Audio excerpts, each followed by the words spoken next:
Team, this week we have a fella by the name of Wes Schaeffer. He was very kind. He's a sales guy like me. He's based just north of San Diego, originally from Louisiana and Texas, and he's going to explain all those great things at the moment. He's traveled all over the world. He's a speaker. He's an author. He's very good at what he does. Now, he calls himself the Sales Whisperer. Why don't we just get the listeners to crack on? You know who my kind of guys and girls listen to this.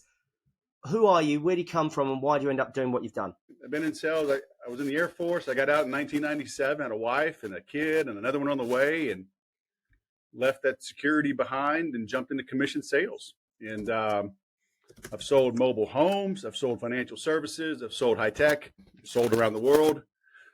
And especially in high tech, it was just so chaotic, especially, in the early 2000, 2010, it was a mess after the dot-com implosion.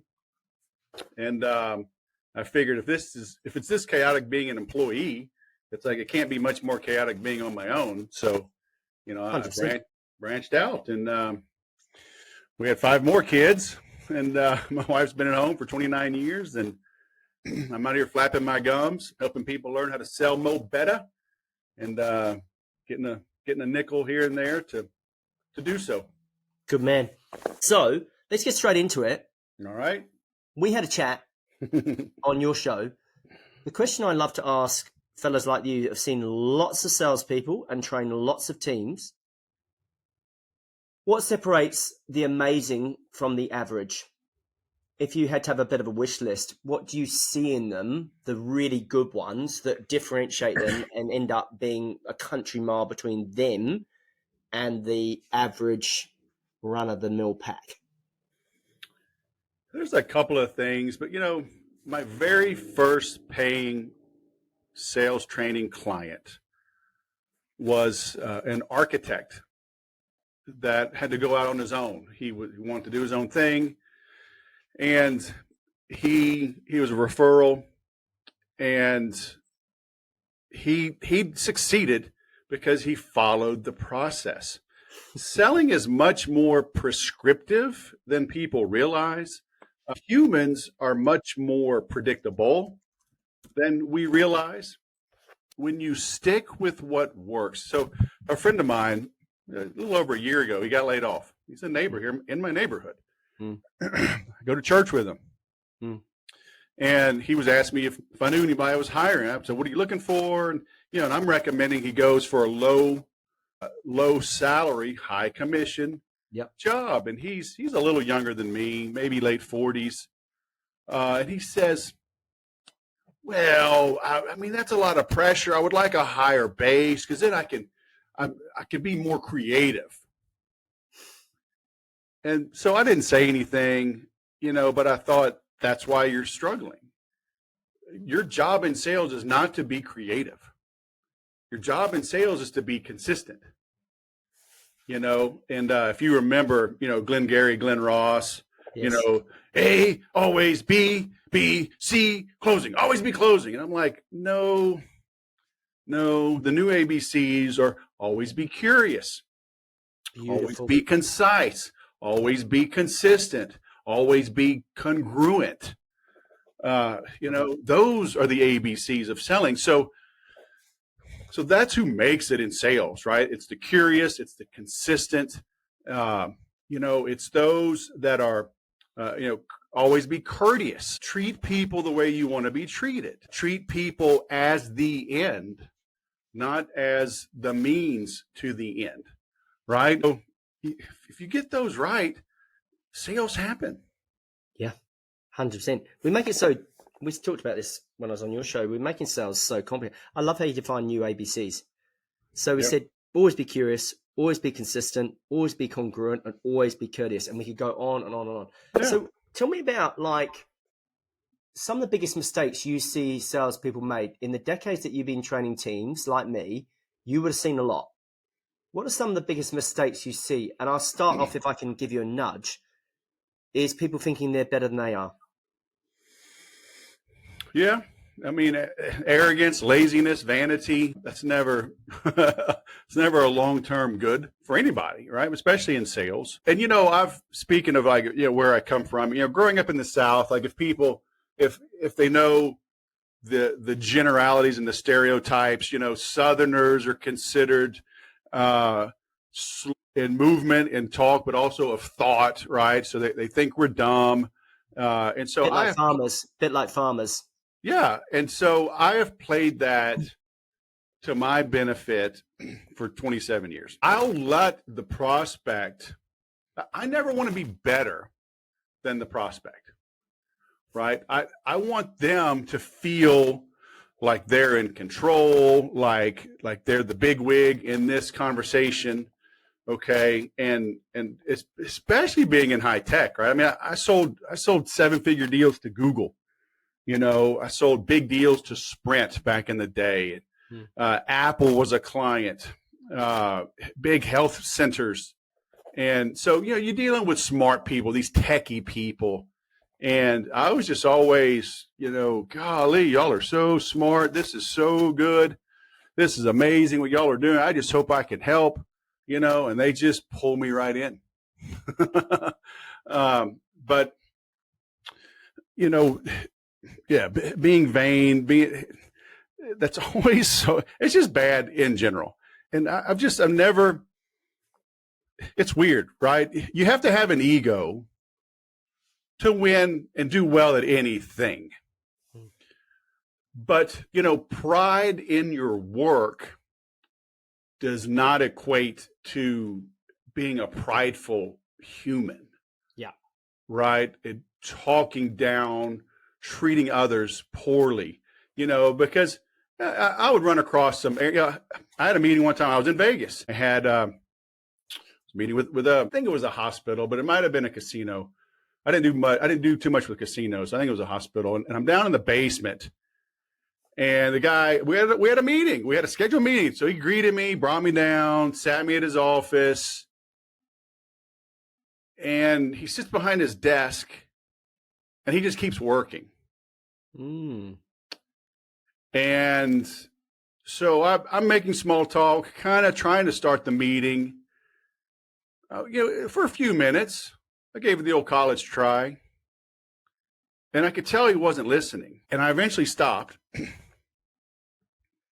And I'm not kidding you. At least a minute went by before he realized I had stopped talking. And I said, hey, it looks like I caught you at a bad time. I'll reach out and reschedule. And I got up and left. So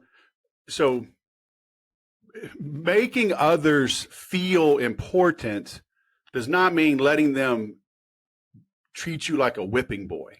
Yeah. Right? So, there's always two sides of the same coin. There's always nuances and subtlety. Sometimes you actually do need to respect yourself in order to get others to respect you in terms of boundaries, right? Yeah, some of the mistakes, and again, there's always two sides of the same coin. So one is you have to always be learning, okay? But the second is you have to keep doing what works. So like my buddy that wanted to be creative, I'm like, man, you're not Picasso. You're not Michelangelo. The number one job of a salesperson is to prospect. Okay? So whatever your numbers are, 20 calls a day, 50 calls a day, whatever, go do that work. Then when the basics are done, okay, now go be creative. Yeah. But until then, it's like you want to, win the Olympics, you want to win a marathon. Okay, go run every day. 100%. I'm going to run in high heels. I'm going to run in cowboy boots today. No, get your running shoes, your normal running shoes, and go run. Period. So make the calls, write the emails, send out the proposals. Okay. And you can't short circuit that process, right? Because I remember when I was in high tech, it was around 2002. We were at a trade show in Atlanta. I remember that because my buddy was from there, and he was an engineer. And he's trying to explain this stuff. There's some new technology. We acquired a company, and it was all foreign to me. And I was like, why can't they develop this faster? And blah, blah, blah. He says, look, I could put 9 men in a room with one woman. It's still going to take 9 months to make a baby.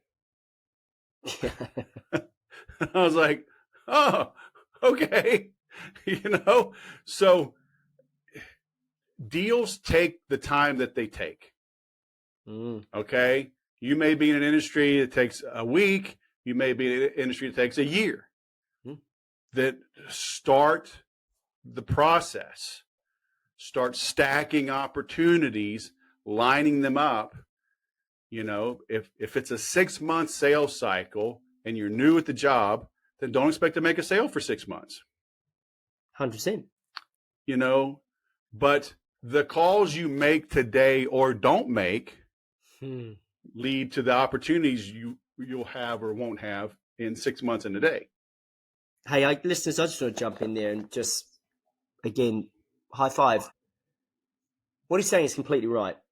Is your activity or your lack of activity will be responsible for where you are today. He's talking about pipeline. He's talking about activity. He's talking about discipline. He's talking about committing to the process and that there are no shortcuts to sales success. You have to do the work. And sales isn't for everyone, right? A lot of people think they're a gifted salesperson or it's easy. You sort of said, Wes, that, sales is a process. Yet why is it do so many salespeople not follow the process? Because we're vain, we're arrogant, right? We're fallen creatures. Why are we vain and arrogant? I know you know the answer. I know the answer as well. But why are people not willing to admit that they don't know what they don't know? Because what's going to happen there? There's going to be a mirror moment, isn't there? There is, right? I mean, it's the pride. Right? Pride cometh before the fall. Yeah. Right. It's in our DNA, and so you have to fight against it. I always say success takes daily effort. Failure is just one good excuse can last you a lifetime. And so it's a struggle, right? Like today, I just went to Ju-Jitsu for the first time. I had surgery last week. Doctor said 4 weeks, and I'm from Louisiana. Math was an elective, so 8 days. 8 days equals 4 weeks. All right, I'm there. Yeah. Right? Good so,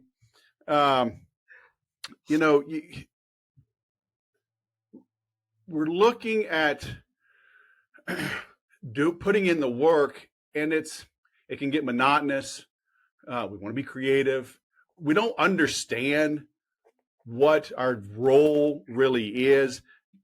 Maybe we have gotten bored. Maybe we're not appreciated. We don't feel appreciated at the office. So we let all these things get in our head to justify putting in a subpar effort. And so you have to evaluate yourself, say, why am I not doing what I know I need to do? Okay. And I mean, again, it's in the Bible, right? Why do I do the things that I know are wrong? It's our fallen nature. And so I remember, the band Chicago? Yeah. Yep. It was around like 2013, I think. And I was at an event and I had a booth and I had written a book on the Infusionsoft software. And Jason Scheff, who was the lead singer at the time, he replaced Peter Cetera. He's an entrepreneur. And he came to my booth and he bought my book and had me sign it. I was like, you should sign my book, dude. Oh, beautiful. A friend of mine, she was working for me at the time and she knew him or knew who he was. She actually brought him to the booth. And we stayed in touch. He came on the podcast and he got us tickets. He said, we come to your town regularly. And so we stayed in touch and he got us free tickets, backstage passes. And I had never heard these guys, right? So this is, a decade ago at least. And some of the original members were, in their 70s, right? And, but man, they sounded exactly like the original recordings. Yeah. Okay. These guys have been playing Saturday in the Park at that point for 35 years, 45 years now. Yeah. So they had every excuse to just phone it in. Yeah. Saturday in the park. Hey, let me get a beer. I think it was the 4th of July, and we'd all go, well, they're older. I mean, they're grandfathers. It's okay. No, they had the pride. And because I think about that, musicians, you write one good song. Now you're obligated to play that damn thing 300 nights a year for the next 50 years. That would bore the crap out of me. Okay. But professionals, so the point is, right? Rookies practice until they get it right. Professionals practice until they can't get it wrong. Oh, I like that. Okay. So these guys for 30, 35, 40, 45 years have the pride in their profession to show up. And because to me, yeah, they might have played it 50,000 times, like literally, right? Certainly 20 or 30,000 times they've played that song, all their hits. But to me, that was the first time I ever heard it. And here I am a decade later, still singing their praises, appreciative of them having the pride and the discipline and the diligence to give it their best. Yeah. After 10 and 20 and 50,000 times. So, and because I think, because people can make the excuse, well, you're paying for a concert and they're up on stage. And of course they do that. I'm just, dwindling away in a cubicle, pounding out calls. It's like, okay, yeah, maybe. But if you're reaching a prospect that needs what you have, they appreciate you having the pride and the diligence and the discipline to reach out to them. 100%. So, and I'm sorry if it's not super exciting, so make a change. But if there's probably something else going on in your life, and that's why I've got a program. I don't know if we talked about my 12 weeks to peak, and I have people work on faith, family, fitness, and finance.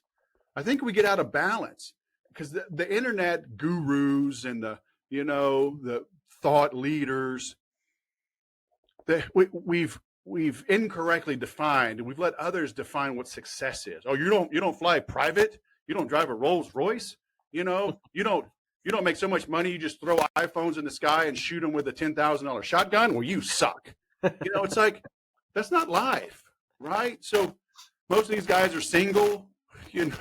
Hopefully they're just single. Hopefully they're not divorced and, got kids that don't get raised by them, right? So faith, family, fitness, finance. If you are well-rounded and you have valuable relationships and you're working towards meaningful goals in all areas, you can see things and put them in their proper perspective. Like, hey, I'm going to put in a good 8 hours today, then I'm going to leave it behind. I'm going to give it my all, then I'm going to spend time with my family. I'm going to go have a drink with the boys. I'm going to watch a movie with the wife, maybe have a dinner alone with her, put the kids to bed.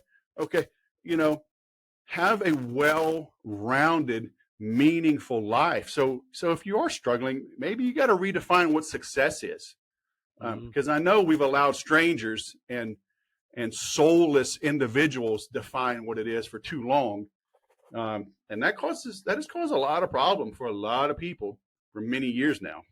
100%. I want to talk about a word that you use that is very important. Now, you have a military background as well. You've served your country in the Air Force. This discipline, this concept of discipline, and for me, discipline comes from a desire to serve, whether it's your country or your community or your church group or your people that you serve. In my case, it's the agricultural community, rural salespeople. You obviously got amazing background in the medical and the SaaS area. This discipline question, can you become disciplined if you aren't disciplined by nature? Well, when you find something that lights your fire, yes. And, the old, I think it's an African proverb, to go to go fast, go alone, to go far, go together. Yes. You know, I've done Jiu-Jitsu now for 8 years, and I wasn't seeking it. A friend invited me, and he nagged me for about 6 months to go. And I was like, man, if you just get off my butt, you know, I'll go if it means you'll shut up. He's persistent. But I mean, the reality is I didn't have someone. I was going to the gym. I was literally, you know, 8 years ago, I was knocking on 47. I was doing the same gym routine since I was 14 years old. Mm. You know, and I was bored. I was putting in a lackluster effort. Now a couple of years before that, I had started training and not competing, but there was a fundraiser I did for 7 years. It was a 5-kilometer swim across Tampa Bay.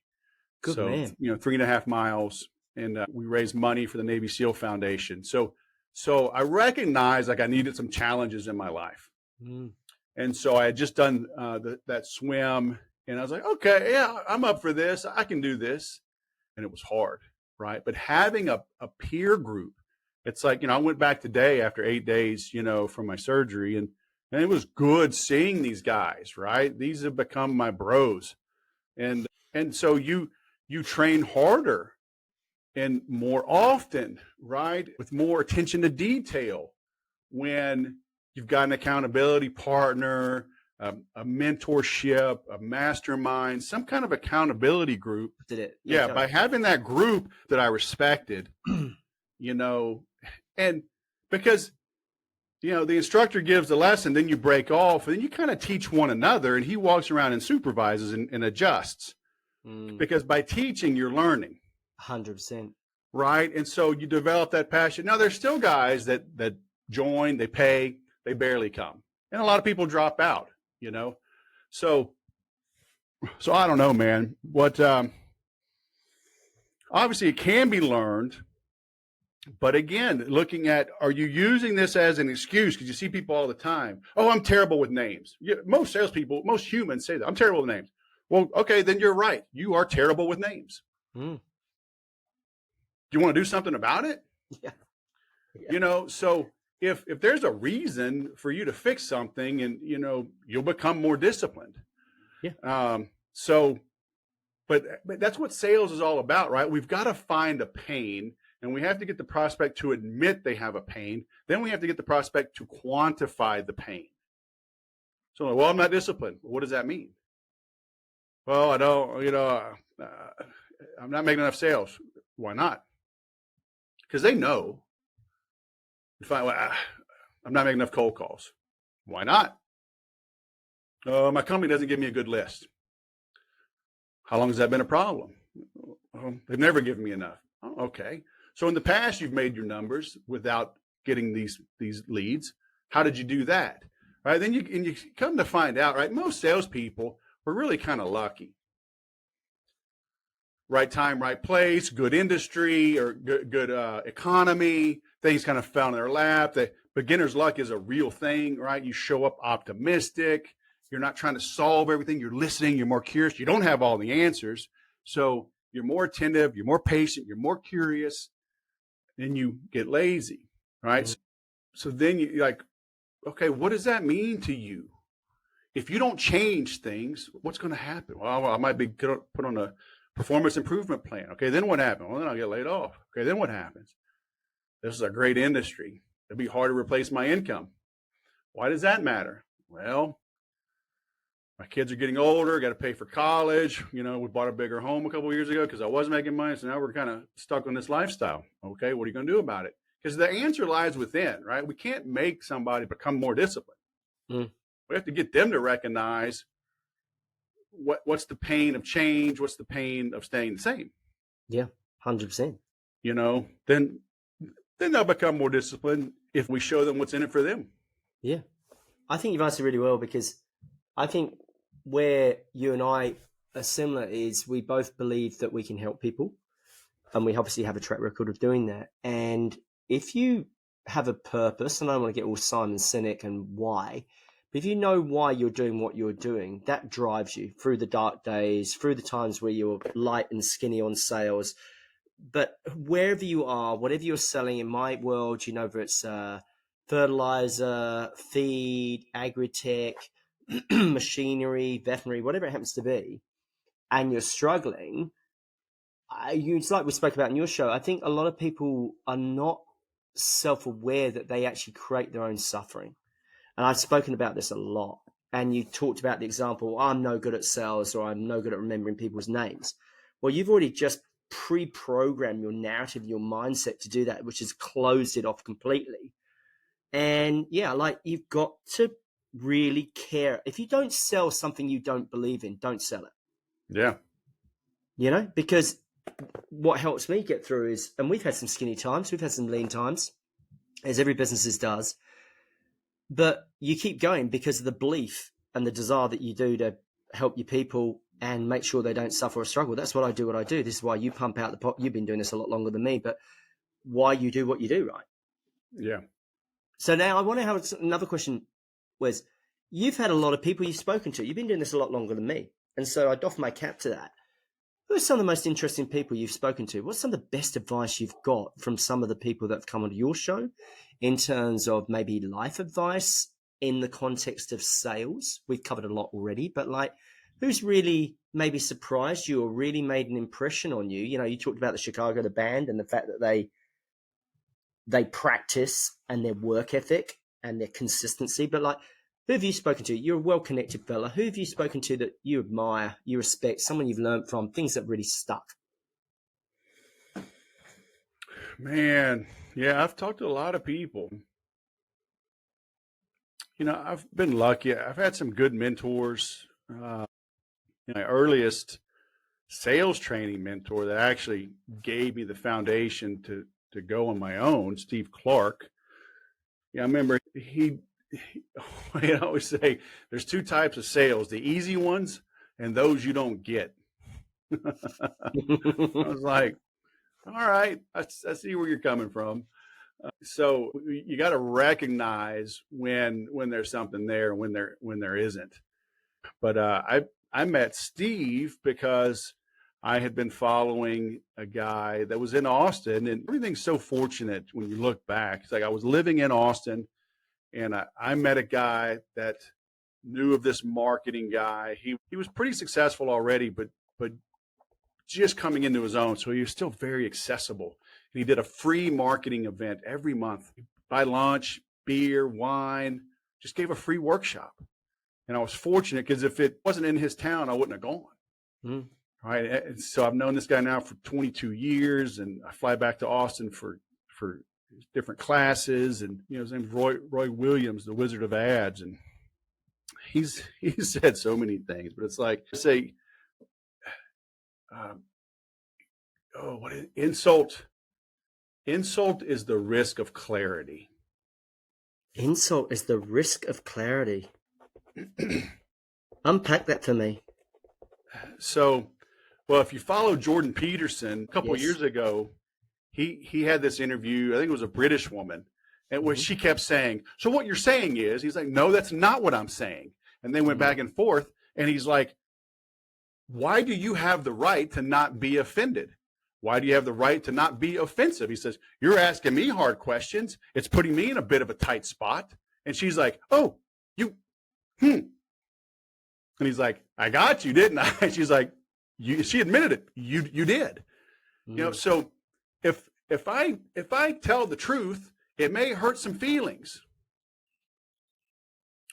But I'm sorry. I'm going to tell the truth. Yeah. So if I'm really clear, and like it could be in business, hey, how's the farm? It's like, and the guy's struggling. Say, it looks like, things are a little run down. It looks like, it's not as good as the guy next door. You've got 10-year-old equipment. You say you can't afford it. You say it's too expensive. What's the cost if you keep doing things the same way? That's just a quick example, but it's like, be clear, because we walk around on eggshells with people, and I take offense to that. Well, you don't have to take offense. Oh, I'm offended. Yeah. So I'm sorry. It's like, what did I say that was incorrect? Well, I mean, nothing, but I can't believe you said that. Okay. And it doesn't mean like you have the right to run around and just insult people. But I'm just saying, if your choice is speak the truth, maybe hurt someone's feelings, or hurt someone's feelings right now, or avoid the truth, just so you won't be around when their feelings get hurt, when they figure it out later. It's like, no. And it's like Zig Ziglar would say, if you got to eat a frog, there's no use in staring at it. Isn't Zig great? Ziggy's great. Now, go on, finish it. But also, if you got to eat more than one, eat the biggest one first. Yes. Yeah, right? Eat the frog. So get the hard things done. Get them out of the way.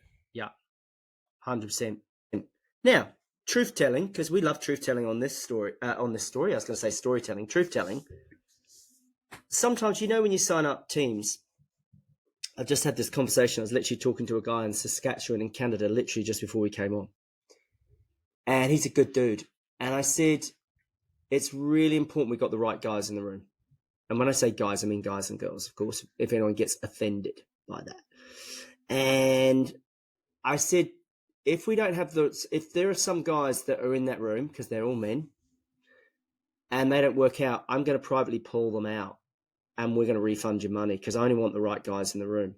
And he was 100% clear on that. We were so clear on that. So when you and I onboard clients, we had this discussion on your show, right?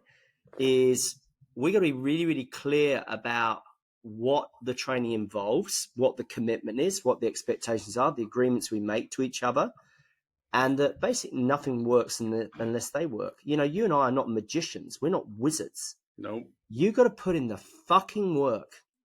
And I think the point you're making here in your own way is do the work, be disciplined, be consistent, have a reason for doing that work. Maybe it's your family, your faith, your finances. I can see you do your jiu-jitsu because it's a great discipline for you. You remind me of Jocko Willink. You look like him too. Do you know that? Maybe. Yeah. I know Jocko. So it's yeah. So yeah, if you know him, bit. Yeah. So, he's fantastic around that discipline equals freedom. It's what you said at the start of the conversation is actually you've got to follow the process. Yeah. It's really quite simple and we make it so damn complicated. And you and I see sales guys who struggle and they put on training and then they do nothing with the training and they turn up and passive. And I said, when you're passive, you pay a mighty price to pay. And that passiveness means that you don't get the results because you didn't put the work in to get the results out. So tell me about Jocko. How do you know Jocko? That's interesting. I live kind of close, but through the Navy SEAL Foundation, a classmate of mine in the Air Force, he cross commissioned into the Navy and became a SEAL. So I've known John since 1988. And so it's a small community, working with Navy SEALs. And so through various fundraisers and stuff, I've gone down there and we've had dinner. I've trained at his gym a couple of times. Well, quite often, but roll with him a little bit. Echo, I'm in touch with Echo pretty regularly. So super chill guy. So, get involved in things that people you want to meet are involved in, and you'll meet those people, right? I did that in healthcare and I was in high tech, but I joined the different organizations that my prospects were in. And I'm still in communication with some of those guys, 17 years later, even though, I don't sell to them anymore. So, but, charity, right? Giving of yourself, giving of your time. And, I've gotten to meet some cool people. Yeah. Awesome. And I think that's the importance of being of service and being active. So who else do you learn from? Who have you spoken to? Who do you admire? Who do you respect? Like, who do you follow? Like, who lights you up? I've enjoyed watching Jocko's success, and he's been one, and it's changing. Some of these internet gurus, I let them get a little more, maybe too much influence than I should have allowed. So it's hard to not get jaded as you get older, because you see under the hood of a lot of we got things. the bullshit radar. See a lot of bullshit, right? But like my instructor in Ju-Jitsu, he's about 4 years older than me, and we were talking today. He beat stomach cancer just before I joined. So he, like 2015, 2016, he was battling stomach cancer, and I joined in early 2017, and he beat it. So seeing somebody like that that's so consistent, his family works in the business, he lives life on his terms, right? He's Brazilian. He was originally a professional surfer. He didn't get into jiu-jitsu until he was like 18 or 19. Became the world champion in 2018. But he was following that quote unquote success path. He had multiple locations and blah blah blah. And he thinks that's what led to his stomach cancer, is too much pressure, doing too much. So he downsized. He owns his own building. It's paid for. His house is paid for. So he goes. Being a professional surfer, early in life, we're an hour from the beach. So 3 or 4 days a week, he just cruises down the coast, surfs for a couple of hours, comes back and teaches jiu-jitsu, lives life on his terms, totally undisturbed by life. Yeah. Right. So he's living life on his terms. So those are guys more and more that I look up to, and I'm like, yeah, because I've intentionally last several years, like I've chilled out, and so I'm rebranding. It's Wes 3.0, going from the military, maybe 4.0, going from the military into sales into my own thing, now reinventing what my own thing means. So seeing guys like that, because I look, have you heard of this book called The Goal? No, I haven't. It's from 1984, but it's 10 or 15 million copies have been sold now. The author it's like Elijah Goldblatt. It's a business book, but told in the style of a novel. And, the lessons I've written several times, but it was towards the end of the book, and he's having a conversation with the guy he's helping, and the guy and the main consultant is like, what else do you want to know? And he says, well, this, that, and the other, about business. He says, well, I'd like to know how to organize my life, but I mean, I can't ask about that. And he was like, why not? So the old adage is, it doesn't matter what the truth is if we can get them to ask the wrong questions. Okay, so I'm asking different questions now as I get older and figure out, because this Wes 4.0 might be my last, right? I might ride this one into the sunset.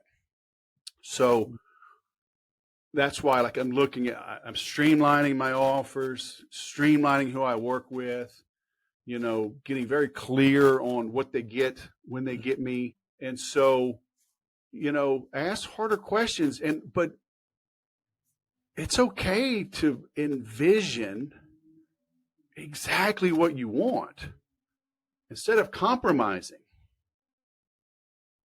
And so I remember early on when I was dabbling in sales, I was still in the Air Force, and I was getting my financial services licenses. And this guy said, don't let other people spend your commissions.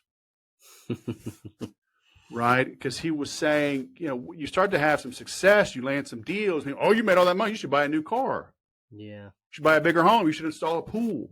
Right? So you start having, now you get into debt. Now you're caught in the rat race.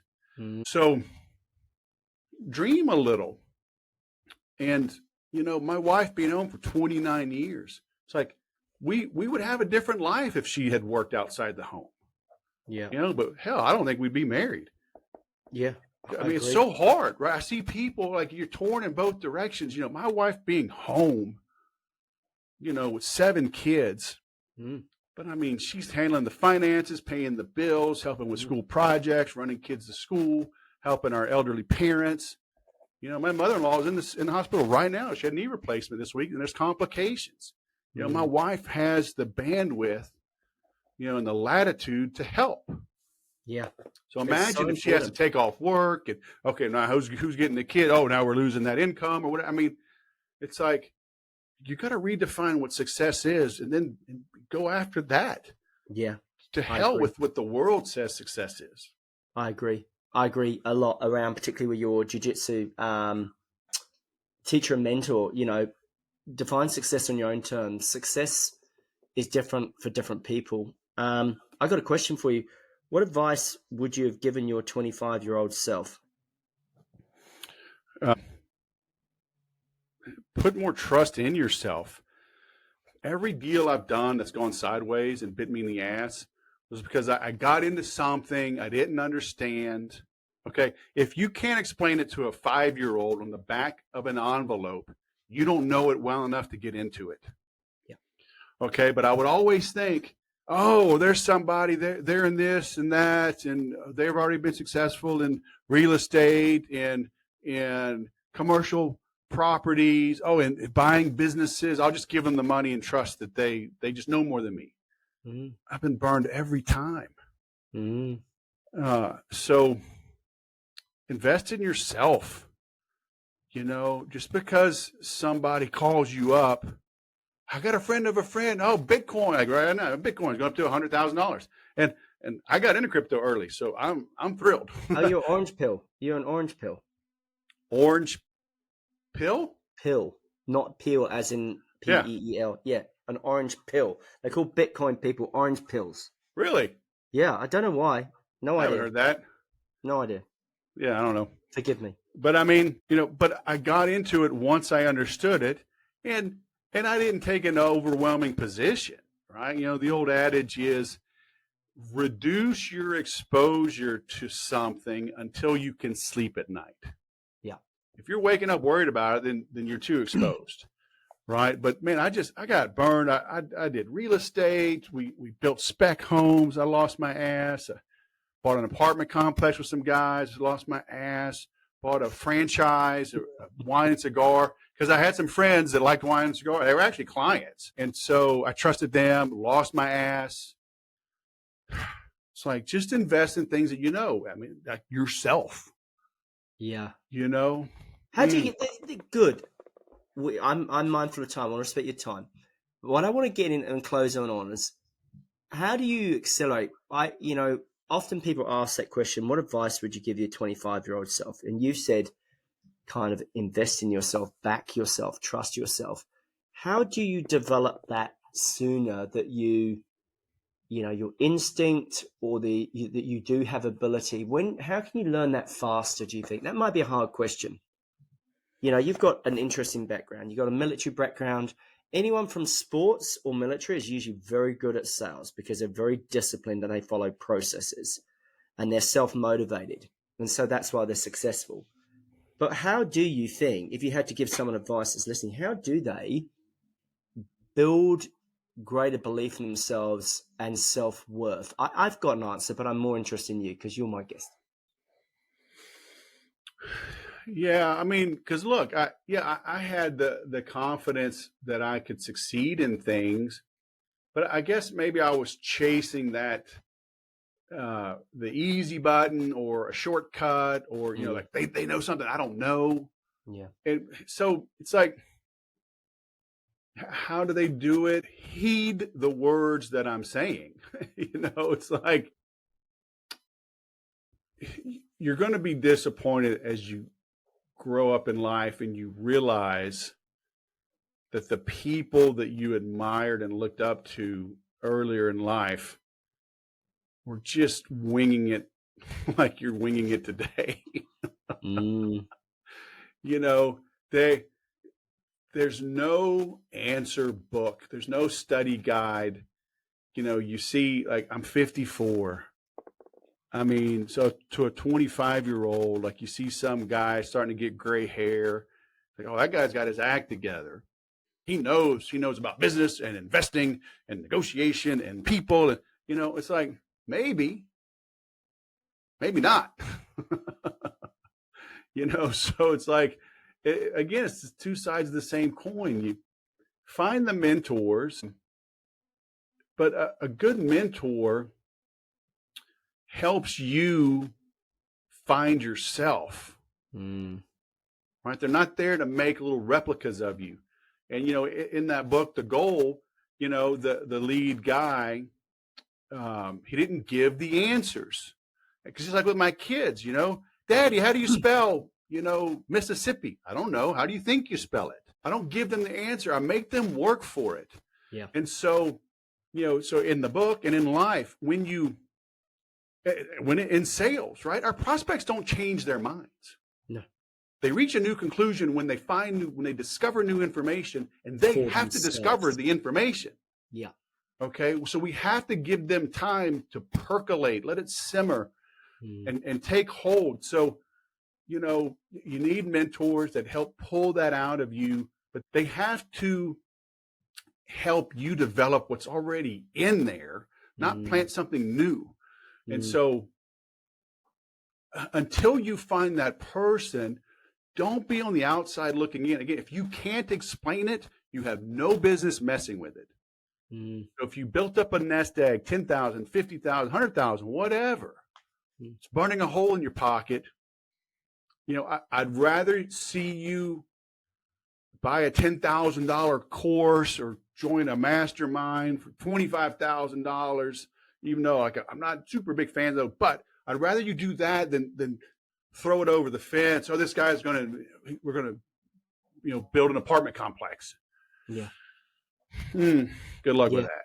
Right. So trust yourself, trust the process, but it's hard, man. You're young, you're impatient.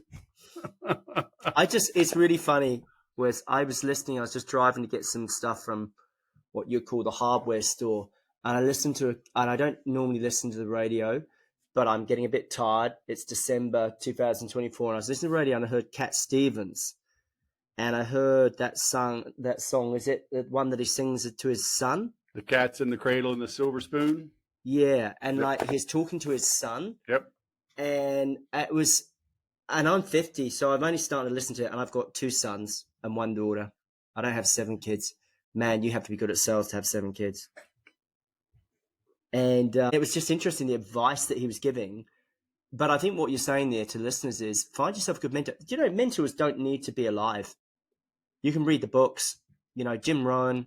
Hey, I tell you what, with AI, yeah, you can get great mentorship anywhere. Throw in some prompts, and say, hey, how would Socrates handle this?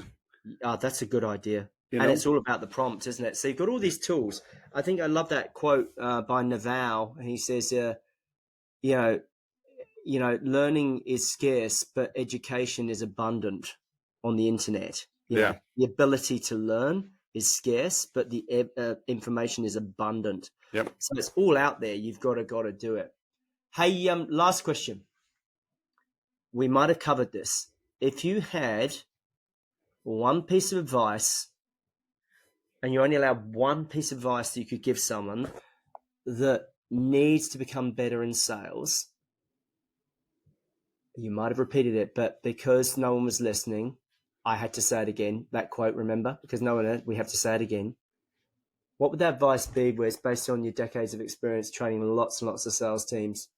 What would you say to that person that is struggling a wee bit, maybe lost their way? Let me paint a picture. They got a bit complacent.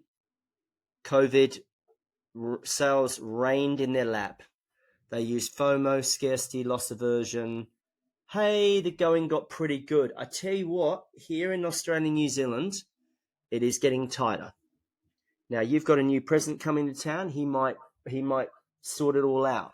Regardless, it's that familiarity and that complacency that creeps in. I'm seeing a lot of guys, predominantly guys that I train, ladies as well, but it's usually the guys who get complacent. And they get a little bit fat and a little bit lazy and a little unconditioned. And COVID, I think, did that to us a lot. What would your advice be for someone that is finding it a bit tough right now in sales, might have lost their way? buy whatever I'm selling. Watch out. He's dangerous. We're going to tell them to go find you. What would you really tell them? So that's true and it's not true. I mean, it's like find a mentor, find somebody you resonate with, find somebody that'll kick your ass that you respect, and we'll let them kick your ass. But yeah, it goes back to that accountability.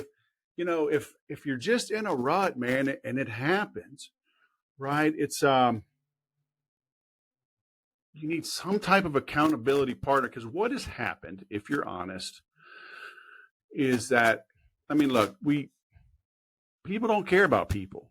We're worried so much. What do they think about me? Like, if you knew how little they even think about you, you wouldn't worry about what they think. 100%. Right. So you're flying under the radar, maybe in a lot of things. Again, faith, family, fitness, finance. Maybe your boss is lackadaisical and, lets you get away with stuff. And the industry, the economy, everybody's just kind of, you're in the mediocre middle. So, all right, you're not going to get a raise, but you won't get fired. Okay. But that's not why you're there. You want to be running around with your hair on fire, and you got to put on a little weight. Nobody's holding you accountable to your fitness. You got money in the bank. Okay. You're not going to get kicked out in the street. So it's like finances are mediocre.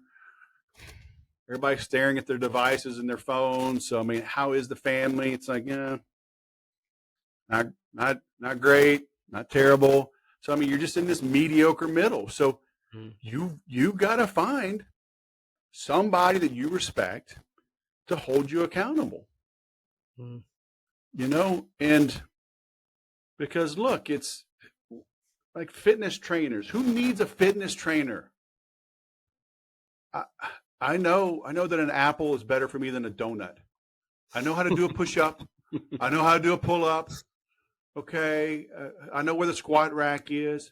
But when you've got somebody, hey, I'm meeting you at 5:30 in the morning, Monday, Wednesday, Friday. And you're going to do 45 minutes and you're going to work till you almost puke. If you got a buddy, calling you up, how are things with the family? When's the last time you took the wife on a date? When's the last time you took your kids to the movies? If somebody's holding you accountable that you respect, you're going to tighten up. Look at work, right? If you got a Monday or a Wednesday or a Friday review each week, whatever, at a minimum, an hour before the meeting, you're updating your pipeline. So frantically. Yeah. Now you're probably padding it with crap. Indeed. It's not a pipeline, it's a pipe dream. But that accountability, at least you're spending some time on it. So, and if I could be rude, there's some sales managers that even neglect to have those accountability calls, and it's a crime. And then they complain why their team is underperforming. I said, have you made time to coach your team? No, I just kind of let them run their own show, because sales is the only thing you can go and run your own show. Well, good luck with that. So last question, because I'm a liar, right? How do you develop more self-accountability? What systems have you used to drive self-accountability? Obviously, your environment is really important. The people you put around you. You talk about the Jiu-Jitsu, you've got the military, Jocko, like there's lots of things, networks. How do you drive more self-accountability and more self-reliance? Is that through self-examination? And I don't mean that in a medical term, but you know what I mean. I don't know if I have an answer for that. Having a family, like my situation, I guess you could call back against the wall marketing and sales, right? Yeah. I'm the sole breadwinner for a family of 9. It's a lot of mouths to feed. Yeah. Now, I only have 2 at home now. I've got 4 that have graduated college and have jobs. So I'm like, okay, they're not my responsibility anymore. But they still come home on Sunday for dinner. So there's going to be some food on the table. Yeah. But over all these years, just having people that depend on me, I didn't have a choice, really. Yeah. My wife could have gone to work and blah, blah, blah. So, But man, that's a hard question, man. It's the sad reality is the mediocre majority is the reality. Yep. You know, 50% of people are below average. Yeah. You know, Yep. but I mean, Minimum. like the top 1 or 2% of salespeople make something like 96% of the commissions. Yeah, 100%. You know, and so if you're in that mediocre majority, you have to ask yourself why. Like, why are you so comfortable with mediocrity? What is holding you back? You know, and it's some negative. You know, most of our self-talk is negative. Correct. Right? So why are you allowing that to hold you back? Why are you afraid of having an accountability partner? You know, because until you do those things, I mean, we're like water, right? We find the path of least resistance. You know, entropy is a real thing. Everything tends towards disorder. You know, the universe is expanding and eventually will just become still and cold and dark.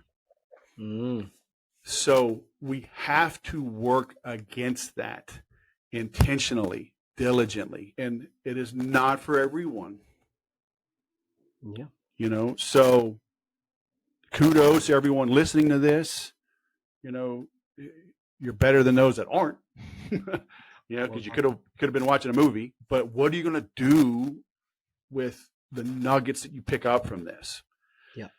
And again, just like our prospects, I can't force you to pick up the phone. I can't force you to join one of our programs, to buy our books. I can't force you to book an appointment and have a discovery call and see if there's a way we can work together.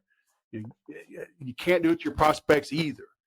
So how do you conduct yourself? And if you conduct yourself in a way that irritates you when your prospects act that way, then realize you're probably inviting the objections and the stalls that you're getting in life, you know, from your prospects. I love that. I think that's a great place. I put something very provocative in LinkedIn, and obviously we're connected now. And I said, you are responsible for the objections you get. Yes. And yeah, most of the time we telegraph our objections. Yeah. We invite them. We invite them in. Yeah, because we're self-interested. Yeah.